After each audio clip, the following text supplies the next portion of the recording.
Hello, good morning mga kalakwatsero. Today is Saturday. So, nandito naman tayo sa may Turbina, Calamba. So, ang gala natin ngayon mga kalakwatsero, papunta tayo ng Calamba City proper at mag-update tayo doon. So, ayan, ito na yung Turbina. Ayan, ito na yung isa sa mga main terminal, no, going to Bicol Province. So, din natin makita yung maraming buses, no, papuntang Bicol. So, karamihan din is mga terminal. Yan. So, mayroong Jollibee din sa may Turbina. Then, ang harap ng Jollibee at saka itong Mercury mga kalapwatsero, ito na yung future SM Turbina. Yun. May SM na tayo din. So, yan, i-confirm natin kung hindi ba ito Marites lang. Pero, may posibilidad mga kalapwatsero, no, na mayroong SM Turbina din. Parang yan yung talaga ang plano. So, yan ang mga basis natin, no? Makita din yung papuntang Bicol. So, maraming tao dyan, no? Sa may Turbina. So, ngayon papasok tayo din sa may shortcut road papuntang City Hall ng Calamba. Yan, isa sa mga gagalaan natin ngayon, mga kalapwatsero. Yun pala, shout out sa ating mga bagong subscribers, no? So, thank you very much sa inyong pagsusubscribe. So, wala tayong ibang gagawin ngayon, kundi gagala tayo din sa may Calamba City, Laguna. So, may layo itong 18 kilometers, no?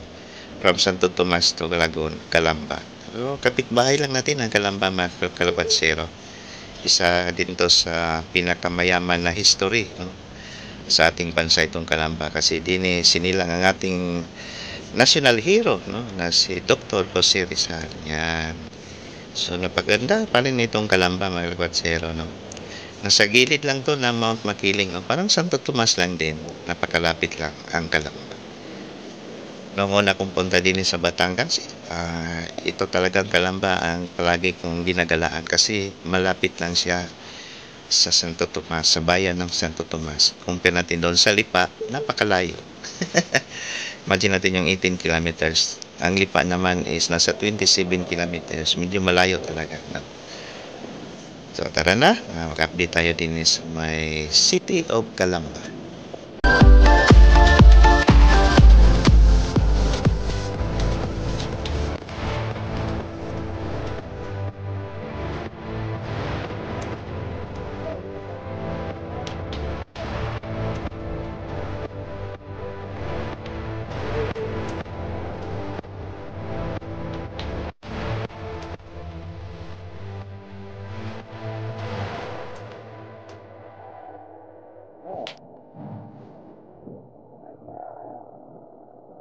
Yan pala, nandito na pala tayo sa may City Hall ng Calamba, mga kalakwatsero, no? Almost 20 meters na lang. Yan, no? Tanaw natin ang City Hall ng Calamba sa my right side. Yan, no? Ang ganda, oh. So, mamaya makita natin yung pinaka-aerial video niya, no? Parang malapintagon yan ng US. Ang dating ng City Hall ng Calamba na maganda, mga kalakwatsero.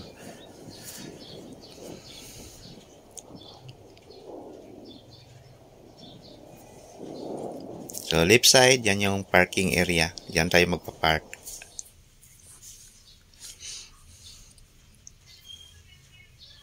So, diyan tayo kanina. Yan yung dinaanan natin, mga kalakwatsero. So, ang ganda ng view talaga, oh. Wow, nice view talaga.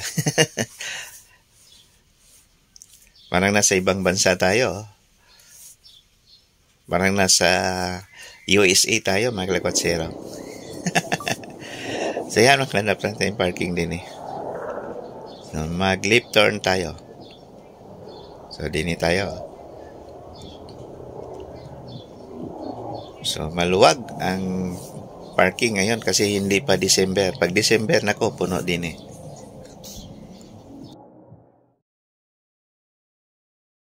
I love Calamba. Yun. So, andito tayo sa bungad ng Jose Rizal Coliseo, mga kalakwatsero. So, ito na yung pinaka-parking area. So, din mayroong Suzuki Motor Show din, oh. Yan. So, kung gusto nyo mag-test drive ng kanilang mga motor, so, libre yan, mga kalakwatsero, no? mga bagong model ng Suzuki. So yan, tanaw natin din ang Jose Rizal Coliseum at tanaw na rin din ang statue ni Dr. Jose Rizal. Yan o. Almost 40 feet yan ang taas ng kanyang statue ni Dr. Jose Rizal. Din tanaw natin ang bagong Coliseum ng Calamba or ang Dr. Jose Rizal Coliseum. Yan o. Ang ganda mga kalokatsero. Hugis banga ang team ng Coliseum nila din. Din nasa harap na rin yung City Hall ng Calamba. Din ito yung pinaka-parking area. Yan. Kita na rin din ang dalawang higanting gardenia. Yan, sa mga paborito nating slice bread. Sponsor yan mga kalokatsero din. Siguro may mga event ngayon din sa may Jose Rizal Coliseum. So, ito na yung aerial video natin. Balikan natin ang City Hall ng Calamba na malapintagon ng dating, no? Parang nasa USA tayo. Wow naman! Pero ito ay Calamba City, Laguna, mga kalokatsero. Wow! So, lapitan natin ang kanilang City Hall. Coliseum naman, sorry. Balikan natin yung City Hall nila. Napakaganda. So, ito na yung overall view ng Calamba City, Laguna. Mamaya, ikotin natin yan. 360 degree. Yun. So, itong Calamba, naging city ito noong April 21, 2001. Yun, medyo matagal na rin, no? Pero hindi ko kung anong years itong Coliseum nila. City Hall, sorry. Yan, no? Ang ganda sa gitna, mga kalokatsero, oh. Parang may mini park pala sa gitna.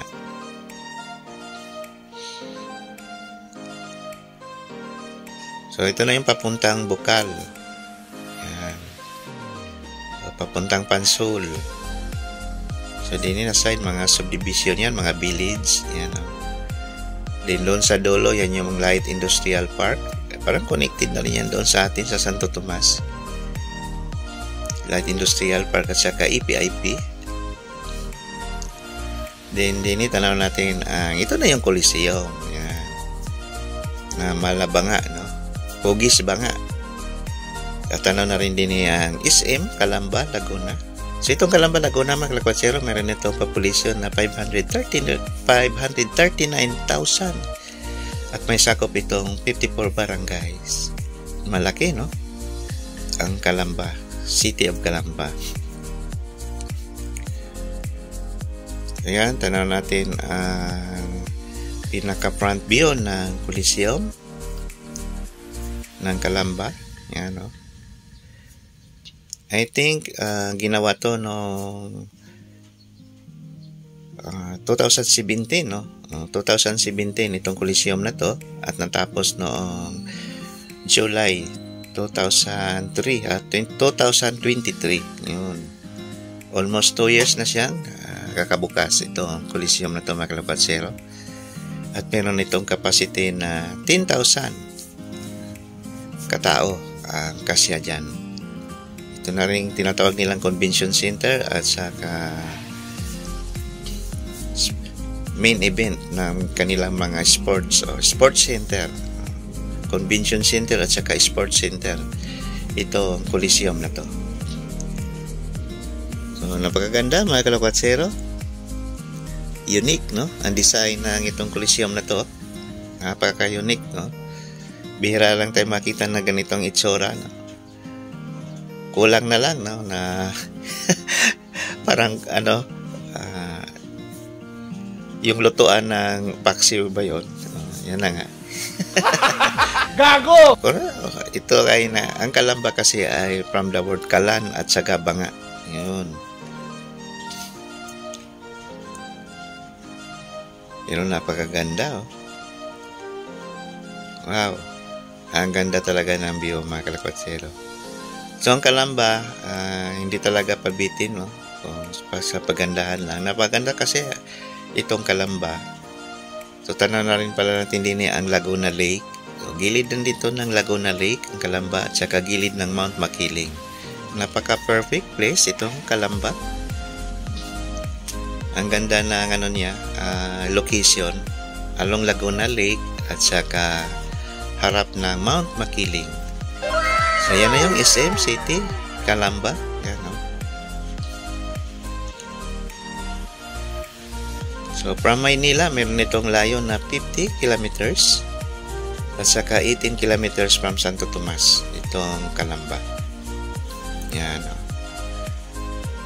So, in terms of transportation, ang daming sasakyan din sa Calamba going to Maynila, going to Pagsanghan, going to Pililya Rizal, going to Quezon Province. So, andini na lahat ang mga ano yan, no? Kasi sa SM gilid mayroong terminal diyan, mga kalakwatsero. Kung napaka-accessible, no? Yan, napaka-accessible itong Calamba. So, tanaw natin din yung Laguna Lake, yan. At ang Mount Makiling, yun. So, 54 barangays, napakalaki. At mayroong population na almost lampas-lampas na, no? Kalahating milyon ang population, 539,000.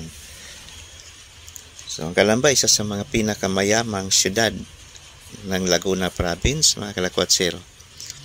Meron itong revenue na 5.9 billion at may asset na 18 million. Yun. Grabe, no? So, tara na, gagala na naman tayo doon sa pinaka city proper. Doon tayo pala sa simbahan, St. John Parish Church, at saka bisitahin din natin ang bahay ni Dr. Jose Rizal. So, ngayon, nandini na tayo sa palabas pala tayo, no? Ng City Hall. Ito na yung kalsada going to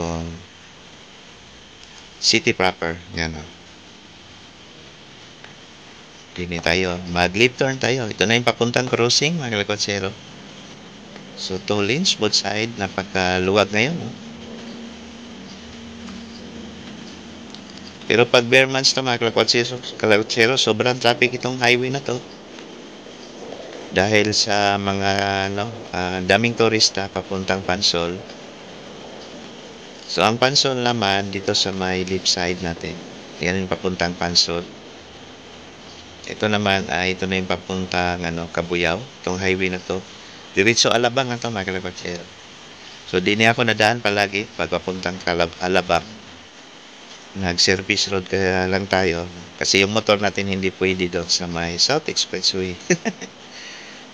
From Calamba to Alabang, mga 1 hour mahigit din, no? 1 hour and 20 minutes. Kasi hindi tayo makapabilis patakbo dahil service road, ang daming tricycle, ang daming e-bike, ang daming jeep na napakabagal. So, kung may sasakyan tayo, mas maganda talaga doon tayo sa South Expressway. Kasi pag service road, ganito talaga ang situation natin. Mga e-bike, tricycle. Yung Alabang, dapat 30 minutes. 1 hour mahigit, no? So, ito na yung pinaka-crossing. Yan, no? Ang dami nila mga footbridge. Safety talaga yung mga tao, no? Pag natawid kasi maganda yung disenyo ng footbridge nila din sa may Calamba. So, hindi lang masyadong na-improve din sa Calamba, mga kalakwatsero. Itong area na to, yung papasok sa palengke. Ang gugulo, napaka-crowded. Buti na nga ngayon, medyo maluwag. May time talaga, sobrang traffic din mga kalakwatsero. Kasi ito na yung parang pamilihang bayan, no, ng Calamba. So, alam natin na yung mga kababayan nating mga taga-Calamba, yung mga tricycle, hindi mapapark ng maayos. So, ito, papasok na tayo. So, ito na yung simbahan, no? Nasa simbahan na pala tayo ng St. John the Baptist ng Calamba. Then sa may left side natin, tanan natin din ang bahay ni Dr. Rizal. Yan. So, ang daming turista dyan. No? Hindi mawalan ng turista yan. Ang daming na-visit. Mostly mga foreigner, mga Koreano. So, dini tayo sa kabila. Dito tayo magpa-park sa lampas ng simbahan. So, ang dami, no? Daming tao ngayon, no? Dini. Dami kasi mga turista din yung napunta. Nagala. So, ang panahon natin ngayon mga lakwatsero is makulimlim. Baka mamaya ito ay uulan na. Baka uulan na mamaya. No? Medyo naambon-ambon na nga eh. So, maghanap muna tayo ng parking dahil mahigpit din sa Calamba yung TMO nila. So, walang patawad. Huhulihin ka rin. No? Yung illegal parking. So, dini tayo. Park muna tayo mga kalakwatsero.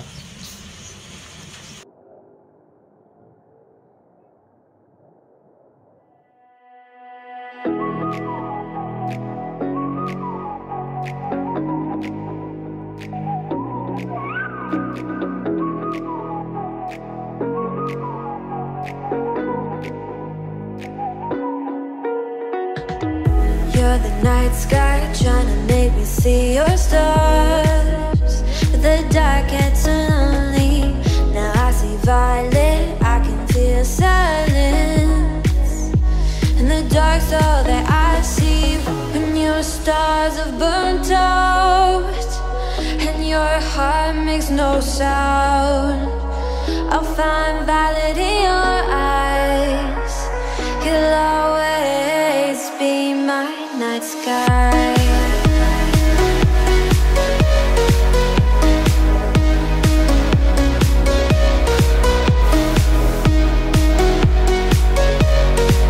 You'll always be my night sky.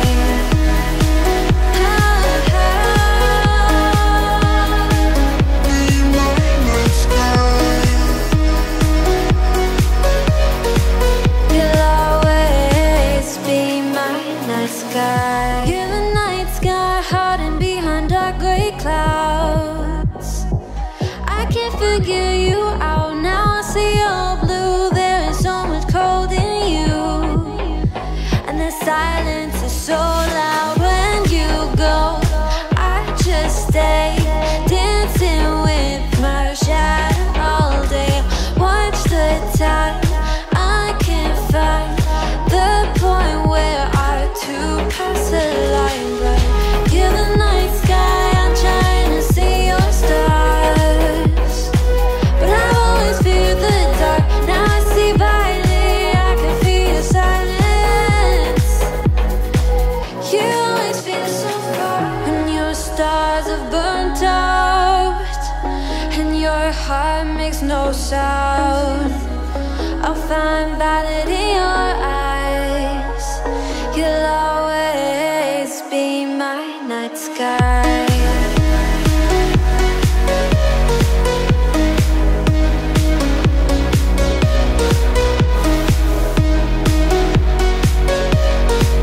You'll always be my night sky. Be my night sky. You'll always be my night sky.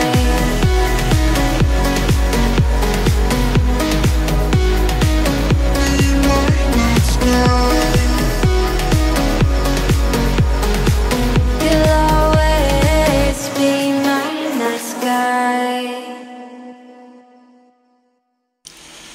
So tara na mga kalakwatsero, mabalik na tayo ng Santo Tomas kasi naambon na, baka mamaya babagsak na naman itong malakas na ulan.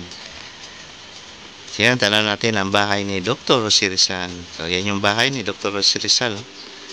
I think itinayo yan noong 1600 pa yan mga kalakwatsero. So ito naman Calamba, naging founded ito noong 1704. At si Dr. Rosie Rizal naman ay isinilan noong June 19, 1861 at namatay noong December 30, 96. Nasa 35 years old pa si Dr. Rosie Rizal, mga kalapag-zero. Namatay, ang aga pang namatay niya, Dr. Rosie Rizal. So, alam naman natin yung history na buhay niya. So, ngayon, palabas na tayo. Punta na tayo ng crossing. So, one way lang ang kalsada din mga kalapag-zero. One way ang palabas, one way din ang papasok. So, yan pala.